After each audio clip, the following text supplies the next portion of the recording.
The airport was buzzing with noise. Wheelchairs squeaking, intercoms announcing delayed flights, children whining over spilled snacks. But as I stood there at gate 27, suitcase upright by my side and boarding pass clenched tightly in my hand, everything else blurred into the background. This was supposed to be the trip, a long-awaited, grown-up-only vacation planned meticulously by my parents. They had pitched it like it was a gift to all of us, a chance to reconnect. Mom had said, with that reassuring smile she always wore when she wanted something to go her way. No distractions, no chaos, just adults having real conversations, real memories. I had resisted the idea at first. Leaving behind my 2 young children, Emily and Noah, even for a few days, felt like peeling off a piece of myself. But I was told, repeatedly, that this was going to be good for me. "You never take a break, Lily," my mom said during one of our calls. "You give and give and give. You need this." Eventually, I caved. I arranged for my best friend Sarah to stay at my house while I was away. I labeled every drawer in the kitchen, printed emergency contacts, pre-packed lunch boxes for 2 days, and even recorded little videos for my kids to watch each night before bed. Everything was covered. And now, here I was. Ready, or at least trying to be, until I saw them. The sliding doors at the terminal opened, and in walked my sister, Claire. Dressed in designer athleisure, sunglasses perched on her head like she was starring in a travel ad. Behind her came the unmistakable sound of squealing children. 3 of them, her 3. For a second, my brain refused to process what I was seeing. Max, the youngest, was dragging his backpack along the floor like a teddy bear. Olivia, the middle child, was already tearing open a snack bar and dropping crumbs in her wake. And Jackson, the oldest, was locked in a loud argument with Claire over screen time. I turned slowly toward my parents, who had just arrived with coffee cups in hand, like nothing was out of the ordinary. "Mom," I said, voice already trembling, "what's going on?" She glanced toward the chaos, then smiled like it was all just charming background noise. "Oh, don't be dramatic, Lily. It's fine." "I thought this trip was adults only," I said, sharper now. "You told me I couldn't bring Emily and Noah." "We just thought Claire needed this more," she said casually, sipping her latte. I blinked. "What?" "She's been through a lot," Dad chimed in. 3 kids, no help. You've got Sarah. You're used to managing things." "You told me I couldn't bring my kids," I said again, slowly, as if they needed help understanding English. "I cried for 2 nights deciding to leave them. I almost canceled." "But you didn't," Mom said, with a smile that didn't reach her eyes. And then came the sentence that would change everything. "We just love them more." At first I thought I'd misheard. The terminal buzzed so loudly around us, I assumed it was a mistake, a trick of sound. But then she looked at me and said it again. "They're just easier. They listen. They're calmer. They're more lovable." My knees felt weak. My heart dropped somewhere below my stomach. And still, I waited for someone to say it was a joke, a misunderstanding, anything. Claire finally noticed the expression on my face and laughed. "Lily, don't make this into a thing. My kids are angels. You won't even notice them." She turned her attention back to her phone, thumbs moving rapidly across the screen. That's when it hit me. This wasn't a miscommunication. It wasn't a last-minute change of plans. This was a deliberate, calculated decision. They had known. They had planned. And they didn't care. "You lied to me," I said, the words barely above a whisper. "Oh, sweetie, don't take it that way," Mom said, trying to place a hand on my arm. I stepped back. "You looked me in the eyes and told me this was an adults-only trip." "We didn't want to stress you out," Dad started. "By being honest," I cut him off. The humiliation burned hotter than my anger. I looked around, felt the eyes of strangers sensing the tension, the growing volume of our voices. Claire finally sighed. "God, Lily, it's not like we left your kids on the street. They're safe. They'll be fine. Why do you always make everything about you?" And that was it. That was the moment. Years of overlooked holidays, of smaller gifts for my children at Christmas. of being the one who called, visited, planned, remembered birthdays, while Claire showed up late or not at all, and still somehow earned the admiration. It all came rushing to the surface. "I'm not going," I said, my voice calm and terrifyingly clear. Mom gasped. "Don't be ridiculous. The flight's boarding." "Not for me." "Lily," Dad barked, stepping closer. "Don't you dare act like a child." I turned to face him fully. "No, Dad. Acting like a child is lying to your own daughter and treating her kids like they don't count." The silence that followed was suffocating. I bent down, grabbed my suitcase, and started walking toward the exit. "You're seriously walking out over this?" Claire called after me. I didn't answer. I didn't look back. I walked through the airport doors, into the blinding Florida sun, and hailed the first cab I could find. As I slid into the back seat and the cab pulled away from the terminal, I felt the first tear fall. Not because I was sad, but because I had finally reached the limit, and this time I wasn't turning back. The Florida sun had never felt hotter, but maybe that was just the burn in my chest. As the cab pulled away from the airport curb, my body finally relaxed into the seat, but my mind was anything but calm. My hands, still clutching the suitcase handle, even though it was now tucked beside me, were trembling. I had done it. I had walked away. Not just from a trip. Not just from a betrayal. I had walked away from a lifetime of being the second daughter, the backup plan, the one who was always fine. The cab driver, a middle-aged man with a Miami Marlins cap and a quiet demeanor, didn't ask questions. He glanced in the rearview mirror once, probably noticing my glassy eyes, but didn't press. I was grateful for the silence. I stared out the window as palm trees flicked by, their shadows dancing across the pavement. My mind spun with everything I should have said back there, all the words I choked back. All the moments in the past that suddenly lit up in my memory with cruel clarity, like when Claire forgot my birthday 3 years in a row and my parents laughed it off as Claire being Claire, or the time Emily made honor roll and Mom's only response was, "Oh, but Olivia won a dance competition last week." As if my daughter's achievement was only worthy of acknowledgement if it outshined Claire's kids. It wasn't just favoritism, it was emotional erasure. They had erased me in plain sight. And I had let them. The driver pulled up to the curb of my house a little before 2 p.m.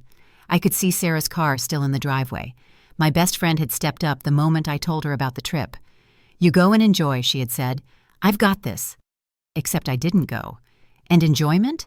That had died somewhere around the words, "We just love them more." I paid the fare and stepped out into the bright afternoon light. Dragging my suitcase up the front steps felt heavier than it should have, like it was filled with the years I'd spent making myself smaller. When I opened the front door, the scent of peanut butter and apple slices hit me first. Then came the sound, my children's laughter. And suddenly, I couldn't breathe. "Mommy!" Emily's voice rang out, and I barely had time to brace myself before she barreled into me, wrapping her arms around my legs. "Mommy, Mommy, you're back!" Mason followed her closely, his little face breaking into a gummy smile as he toddled toward me. "Mama!" I knelt and scooped them both into my arms, burying my face into their hair. Sarah appeared in the hallway, her expression shifting from surprise to concern. "Lily, are you okay?" I nodded, but the tears had already started falling. I clutched my children tighter. "No," I whispered, "but I'm home." That evening, once the kids were bathed, fed, and tucked into bed, I sat at the kitchen table with Sarah. A cup of untouched tea sat in front of me. My phone lay screened down next to it. I couldn't look at it. Not yet. Sarah waited patiently. She always did. "They lied to me," I said finally, my voice hoarse from holding back all day. "They told me it was an adults-only trip, swore that my kids couldn't come, begged me to take time for myself." Sarah tilted her head. "And then?" "And then Claire walked in with all 3 of hers." Her jaw dropped slightly. "You're kidding." "Nope," I said bitterly. "And when I asked why, my mom said, she said they just love her kids more." There was a pause. A long one. And then Sarah, who never raised her voice, slammed her palm on the table. "That's... Lily, that's abusive. That's not just favoritism. That's emotional cruelty. I let out a shaky laugh. I know. I'm so glad you walked away. So am I said, but I feel like I left more than just a trip behind. I left them. Sarah reached across the table and squeezed my hand. Good. Let them stay behind. Later that night, I sat in bed scrolling through the family group chat out of morbid curiosity. There they were, my parents, Claire, her kids, smiling in front of a hotel pool, cocktails in hand, matching sunglasses, not a mention of me, not a single, "We miss you, Lily." I stared at the screen until the images blurred, and then I opened the chat box. I won't be joining the trip, or any future ones. I've spent my whole life trying to matter to this family, trying to make you see me. But today you made it clear that will never happen. So I'm done. Do not contact me again. Goodbye. I hit send. Then I left the group. Then I blocked them all. My hand shook as I set the phone down. I waited for the guilt, but it didn't come. The next morning, I woke to a rare quiet in the house. Emily and Mason were still asleep. Sunlight poured in through the windows. I stood in the kitchen pouring cereal into a bowl when Sarah walked in, yawning and stretching. "Morning," she said, reaching for coffee. "I did it," I told her. "I cut them off. For real." She paused. "How do you feel?" I smiled softly. "Like I can finally breathe." Sarah poured her coffee and sat at the table. "So, what now?" I didn't hesitate. "Now, I build something better. For me, for my kids. A life where we're not begging to be loved." She grinned. "Damn right." But peace was short-lived. By noon, my phone had somehow started ringing again. A new number. I didn't answer. Then a message came through. "Rebecca, please don't do this. Let's talk. You're blowing this out of proportion." "Mom, this is childish. You know your sister's life is harder." "Dad, seriously? Are you really mad about this? You're so dramatic." "Claire, no apology, no remorse, just more of the same." I blocked the new numbers too. That night, after the kids were asleep, I sat in the living room alone, staring at nothing. And then I stood up, went to the hallway closet, pulled out an old shoebox labeled letters. Inside were birthday cards from my parents with barely a sentence written. Drawings Emily had made that they'd never put on the fridge. Photos from holidays where my kids sat in the background of Claire's kids. I poured the whole box into the fireplace, lit a match, watched the smoke curl into the air, carrying years of silent pain with it. The next day, I took Emily and Mason to the park. We sat on a picnic blanket and watched the ducks glide across the pond. "Mama," Emily said, laying her head on my lap, "do Grandma and Grandpa not like us?" I froze. My heart ached. "No, sweetheart," I said softly. "They just don't know how to show love the right way." She nodded, as if she understood more than I expected. "But you love us, right?" I smiled. "More than anything in this world." That night, I wrote in my journal, "I wasn't too much. I was just too much for people who never deserved me in the first place." The first few days after I blocked my family were oddly still. No vibrating phone, no group chats, no Happy Tuesday texts from Mom that always included a picture of Olivia's new hairstyle or Max's latest participation award. Just silence. And for the first time in my adult life, I realized how loud silence could be. It echoed. It rang in the places where I'd grown used to walking on eggshells, apologizing for things I didn't do, and contorting myself just to belong to a family that barely noticed when I twisted out of shape. But silence can also be comforting, when it means no one is telling you your worth is less than someone else's. I filled the silence with things that mattered: pancake breakfasts with the kids, blanket forts in the living room, long walks in the park where Emily asked questions like, "Why don't ducks wear shoes?" And Mason tried to name every dog we passed Barky. We were okay. Actually, we were better than okay. We were peaceful. But peace doesn't last forever. Not when you're related to people who hate losing control. The storm came on day 4. It started with an unfamiliar number lighting up my phone just after lunch. I was making grilled cheese sandwiches, cut diagonally, per Emily's very specific request, when I heard the buzz. I wiped my hands on a towel, glanced at the screen, and hesitated, then declined the call. A few minutes later, my voicemail pinged. I didn't check it, but I didn't delete it either. 10 minutes after that, another number called. Then another. One from Mom's old office line. One from what I assumed was a burner phone Claire had picked up just to avoid my block. I ignored everyone. By the time I got Mason down for his nap, the texts had started. "Rebecca, please, this has gone too far." "Mom, you've made your point. Now be an adult and talk to us." "Dad, you're really ruining the family over this?" Claire. That last one? That one made me laugh. Because I had spent decades trying to not ruin the family, doing everything to hold it together while they chipped away at me bit by bit. The next day, it escalated. They started texting Sarah. She called me during her lunch break, her voice tight. "They're blowing up my phone." "What did they say?" I asked, though I already knew. "That you're acting out, that you're hurting your kids by keeping them from their grandparents, that they're just worried about you." I sighed. "Did they say they were sorry?" Sarah was silent for a beat. "No, not even close." I nodded. "Then they're not worried about me. They're worried about losing their leverage." "Want me to block them?" she asked. "No, let them scream into the void." Day 6 brought a package to my front door, a familiar floral envelope sealed with care, addressed in Mom's cursive. I didn't open it. I didn't have to. Whatever was inside, an old photo, a note, maybe a check, couldn't erase the words she had said. "We just love them more." That wasn't a slip. That was the truth coming out the way it always does eventually. I started keeping a journal, something Dr. Levine, my new therapist, suggested. I filled pages with memories I'd long buried.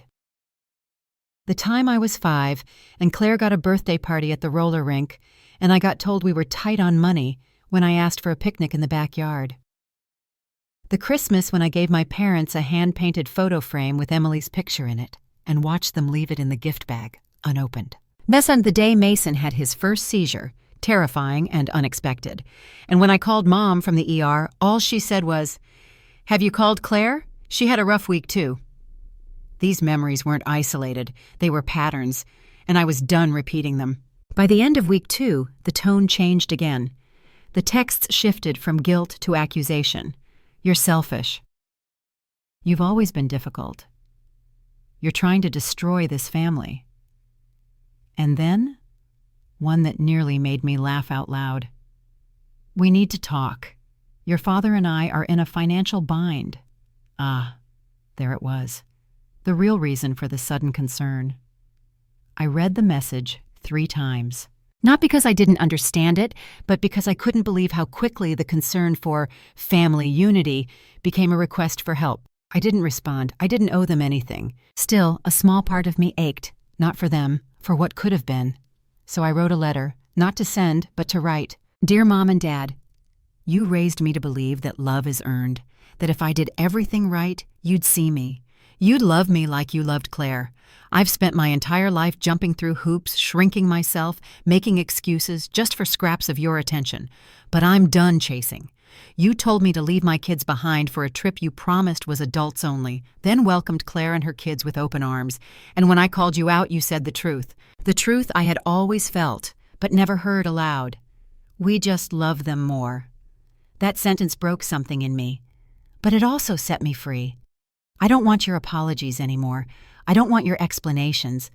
I want peace, and for once in my life, I'm choosing me. Lily. One night, as I was cleaning out the garage, I found an old box labeled Family Photos. Inside were dozens of albums, holidays, beach trips, birthdays, Claire in the center of nearly every one. My kids, if they were present at all, relegated to the edge of the frame. It hurt, but this time it didn't hollow me out. I closed the box, slid it onto the donation pile, and made space for new memories. The kind where everyone in the photo knows they belong. A few days later, Sarah showed up with a bottle of wine and 2 massive slices of chocolate cake. "What are we celebrating?" I asked. "You," she said. "You made it 2 weeks without going back. That's major." I laughed. "It doesn't feel brave." But it is, she insisted. It's hard to walk away from people who taught you that love was conditional. But you did. I nodded, swallowing the lump in my throat. I just wish my kids had better grandparents. Sarah leaned forward. They have you. That's more than most kids get. She was right. A few mornings later, Emily climbed into my bed just after sunrise.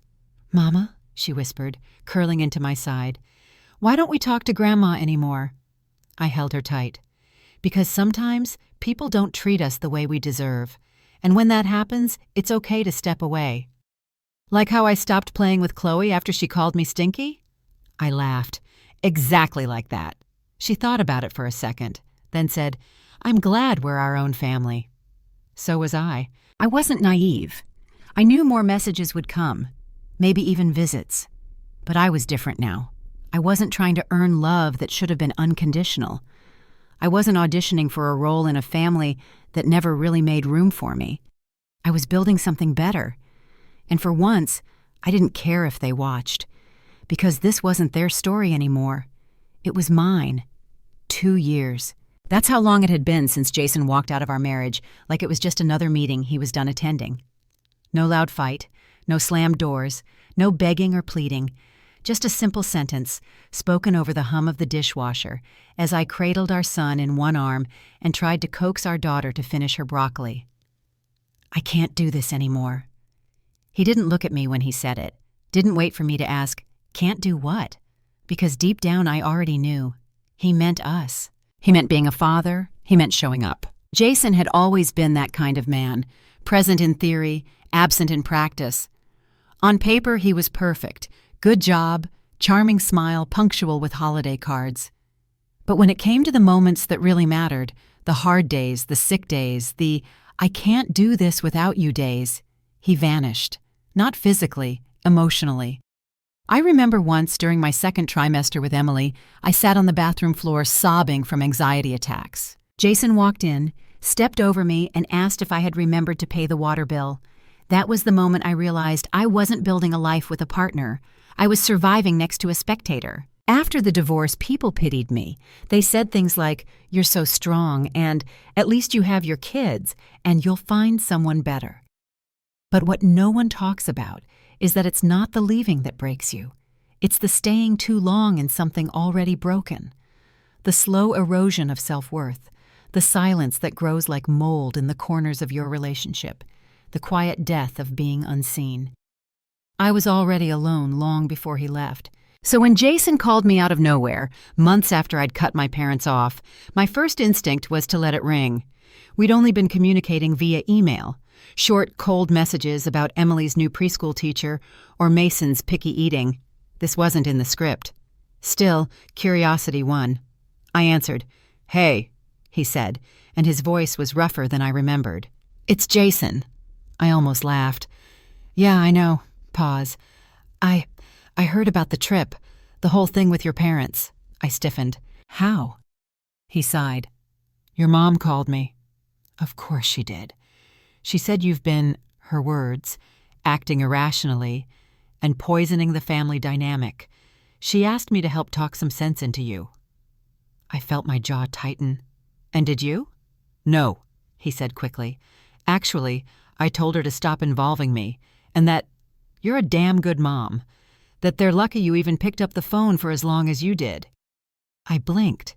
Jason had never defended me before, not when my parents undermined me, not when Claire rolled her eyes at my parenting, not even when he left. "What brought that on?" I asked, not hiding my suspicion. He hesitated. "I guess I finally started paying attention." We talked for a while, not as exes, not as enemies, just as two people who once shared something broken and now stood on opposite shores, watching the wreckage drift away. "I know I was a shitty husband," Jason said, his voice low. I didn't respond. "I just wanted to say it," he continued, "not because I expect anything, but because you deserved better." For a second, I felt the old anger rise, the years I spent begging him to see me, to show up, to fight for our family. But the anger didn't land. It floated. I wasn't looking for closure anymore. I had already closed the door. Later that night, I sat on the floor with my journal, flipping back through entries I'd scribbled during our marriage. Maybe I'm the problem. I just wish he'd look at me when I talk. I'm so tired of doing this alone while pretending I'm not. Each entry was a breadcrumb leading to the truth I'd spent years avoiding. Jason wasn't the start of my wounds. He was a reflection of them. My real training in silence came from home. From parents who praised my sister's every mediocre achievement, but called me too dramatic when I got a 98 instead of 100. From a mother who compared me to Claire like it was her love language. From a father who only looked proud in photos when I wasn't in them. Jason didn't teach me how to beg for affection. My family did.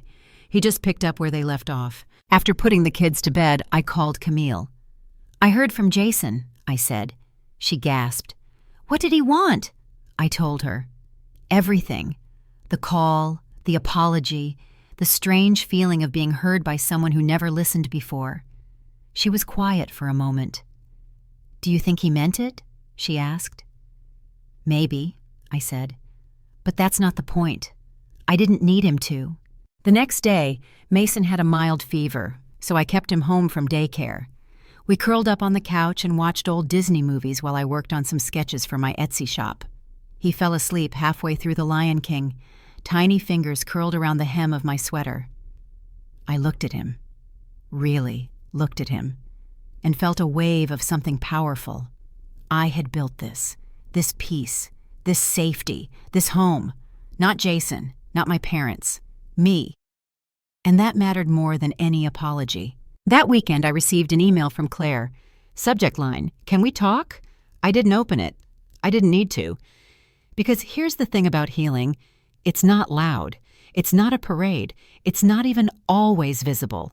It's the moment you get a message like that and don't feel obligated to respond. It's the way your body exhales, knowing you don't owe anyone access to your peace. It's looking at your children and realizing the cycle ends with you. The next Monday, I met with Dr. Levine. We talked about patterns, about how some wounds aren't just cuts, they're maps, and how you can't rewrite your story until you understand the one you were handed. I think I was always afraid, I admitted. Afraid of what? She asked gently, that if I stopped trying, no one would choose me. And now? I smiled. Now I choose me every single day. I left her office lighter, not fixed, not perfect, but seen, by myself. And that was the beginning. 63 days. That's how long it had been since I walked away. 63 days of silence, of peace, of choosing myself over and over again. And then, just as spring rolled in with soft breezes and the first hints of blooming dogwoods, there was a knock at my door, a hesitant knock, soft, like whoever stood behind it wasn't quite sure if they had the right to be there. I peeked through the curtain, already sensing something was off. And there she was, Claire, my sister. She looked different, not in the way people do after a beach vacation or a new haircut. This was something deeper. She looked tired, hollow. Her shoulders slumped in a way that said life had taken more than it had given recently. I didn't open the door right away. I just looked at her for a long moment. Then I unlocked it and stepped outside, closing it gently behind me. I didn't invite her in. She noticed. "Hey," she said. "Claire," I replied. Pause. "I was in the neighborhood." I let that hang in the air. It was a lie. She lived 26 minutes away. She shifted awkwardly. "I thought maybe we could talk." "I'm listening." She swallowed. "Mom and Dad, they're not doing great. Financially, emotionally. They miss you." I raised an eyebrow. "They miss the version of me who didn't have boundaries. There's a difference." She winced. "I didn't come here to argue." "Then what did you come for?" She sighed. "To say, I get it. I didn't before. I thought you were being dramatic, selfish even. But now?" Her voice caught. She looked away. "My ex just filed for full custody." That hit me harder than I expected, not because I felt sorry for her, but because I recognized the look in her eyes, the panic, the helplessness, the realization that your world can crumble, and the people you expected to hold it up might not even notice. "I'm sorry," I said quietly. She nodded, biting her lip. She paused. I think I finally understand what it's like to be on the outside, to be the one no one fights for. There it was. The thing I had been screaming into the void for years, now spoken by the person who never heard me. "I can't fix that for you," I said. "Not anymore." "I know," she whispered. "I just wanted you to know. I see it now. What they did, how they made you feel." Her voice broke. "And I'm sorry for not seeing it sooner." A strange warmth crept up my chest. Not forgiveness, not yet, but understanding. I didn't invite her in. I didn't ask her to stay, but I also didn't slam the door. And that, in itself, felt like a step, a boundary with softness. She nodded and left.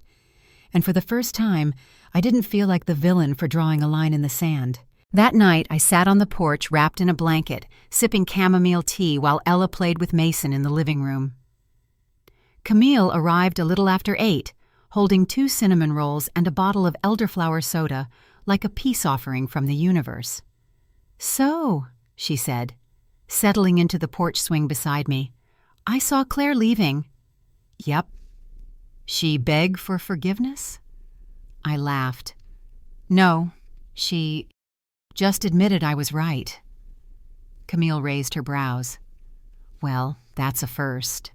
"It was strange," I admitted. "I thought it would feel vindicating, but it didn't. It just made me sad." "That she had to lose something to finally see you?" "Exactly." The next morning, Emily crawled into bed with me at 6:03 a.m., dragging her stuffed bunny by the ear. "Mommy," she said sleepily, "can we go to the park today?" I blinked away the last bits of dream. "Of course, baby. Can we bring the paints too?" I smiled. "Sure, maybe we can do a picnic." "Yay!" she squealed, then curled up next to me and was asleep again in seconds. I stared at the ceiling for a long time after that, thinking, feeling, healing. At the park later that day, I watched as Mason finger-painted wildly on a large piece of cardboard, blending blues and oranges and purples with gleeful abandon.